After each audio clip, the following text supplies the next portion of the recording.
Welcome, dear traders. Wall Street is literally turning now between bullish factors, strong earnings reports, and the bearish ones, inflation and recession fears.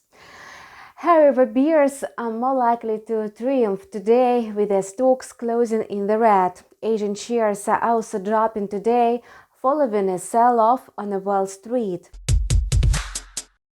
Apart from the risk of a global recession, Asian stock markets are facing internal headwinds such as China's dim economic prospects, rising energy prices in Japan, and etc. However, the Fed's aggressive tightening remains the main catalyst for bearish sentiment. Besides, investors are expecting the regulator to raise the rate to a higher level due to inflationary pressure. Yesterday, optimism in the stock markets, fueled by upbeat quarterly reports, faded significantly amid Fed policymakers' hawkish comments. Patrick Harker said that higher interest rates have done little to keep inflation in check, so more increases will be needed. Given our frankly disappointing lack of progress on curtailing inflation, I expect we will be well above 4% by the end of the year, he said. It means that at the November and December meetings, the rate is likely to be hiked by at least 75 basis points.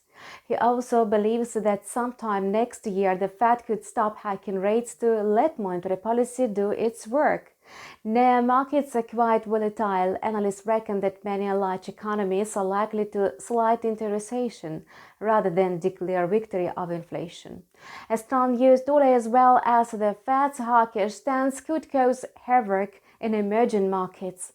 In the Asian session, the US dollar index was trading at 113.18. It climbed amid Harker's hawkish remarks as well as rising US Treasury bond yields. US Treasuries and the greenbacks usually grow as safe haven assets in turbulent times on stock exchanges. Currently, the US dollar is trading in a sideways range of 112.79 and 113.16 with gains.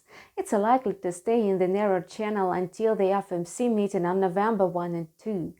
The Bank of Japan meeting is scheduled for October 27-28, and the regulator is the only one that keeps rates near zero.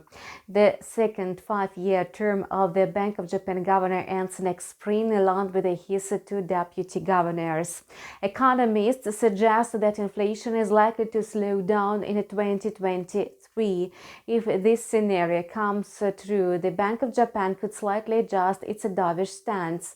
Japan's dependence on energy imports is hurting the business sector and living standards, as import prices are constantly rising due to weak yen.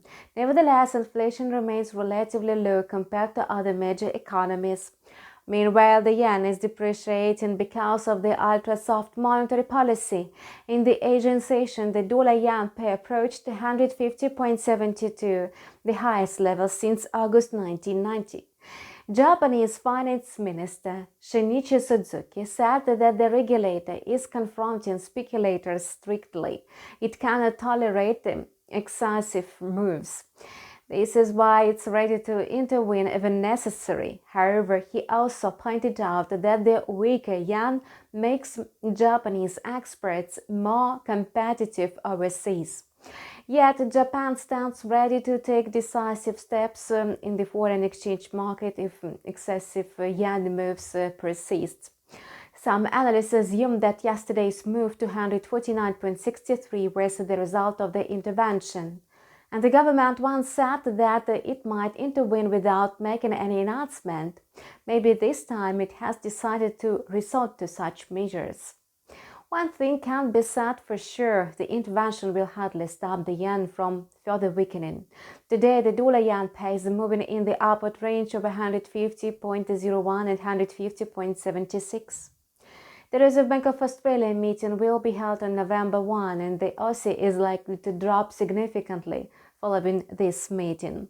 After upbeat labour market data, Reserve Bank of Australia Governor Philip Lowe, who had previously backed monetary policy easing, may move from words to deeds. Given the Fed's ultra-hawkish stance, the Australian dollar may take a nasty dive below 0.6259. It was hovering at this level in the Asian session. Such downside factors as weak demand for Australian commodities in China and the risk aversion are also weighing on the Aussie. It could win back its losses if the US dollar enters the consolidation phase. However, it has not happened yet. The AUD-USD pair is trading in the price corridor of 0.6254 and 0.6287. And that's all for now. Don't forget that one can take advantage of a market turbulence and make a solid profit. Subscribe to our channel and keep your finger on the pulse. See you soon.